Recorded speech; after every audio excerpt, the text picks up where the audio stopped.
quote that I wrote, I think like 5 years ago on Facebook. So this is relevant because sometimes people ask how to tell if something's legit or not. And maybe this will help contextualize things and provide some useful food for thought.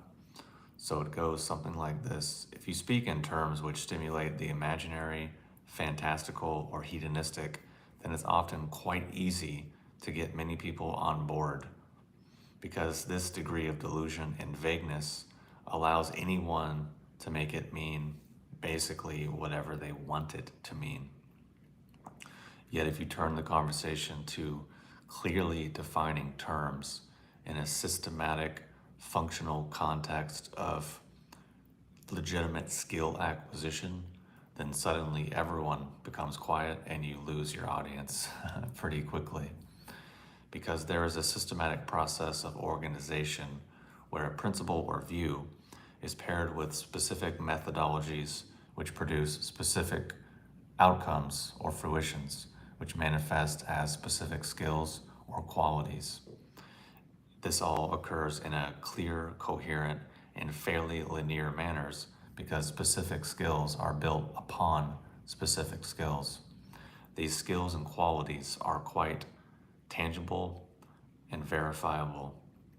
They are not vague, they are not hopeful, they're not faith-based, they're not based in imagination, they're not based in cavalier drug use, they're not based in hope or any degree of the usual tools that people use.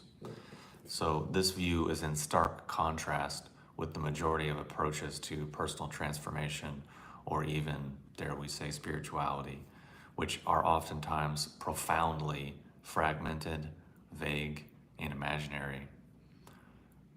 The view is usually founded in some degree of confusion or lack of clarity. By this, I mean no definitions, no specific skills, no specific qualities, no organization, no clear path of development, no clear parameters in place. And it's basically kind of like saying, we have no legs, so let's go running.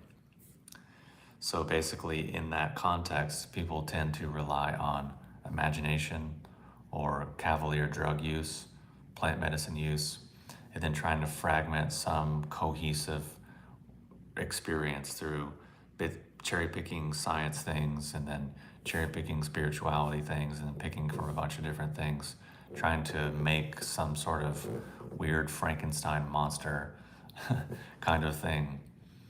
But it's basically just rearranging a fragmented, standardized view of slogans and standardized ways of looking at things. So yeah, that's the quote. I just wanted to read it. If you tuned in late and you missed it, I would recommend going back. Yeah, if you want to smoke weed, that's cool. I don't really, you can do what you want. It's whatever floats your boat, man. It makes no difference to me what you want to do. Just pointing out different opinions, different ways of looking at things, and hopefully that makes sense.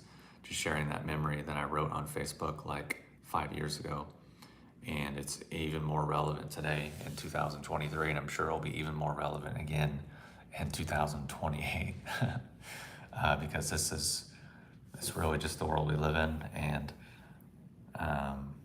so yeah, anyways, glad to hear you are enjoying weed, Virginia Lou. You can buy weed basically on the internet now because of the hemp farm bill. Like, you can get products with really high amounts of THC on the internet, which is bonkers to think about. Like, anyone can just order it online. You get CBD gummies with like 25 milligrams of THC. So it's crazy. Anyways, hopefully that makes sense. Enjoy the rest of your day. Thanks for tuning in.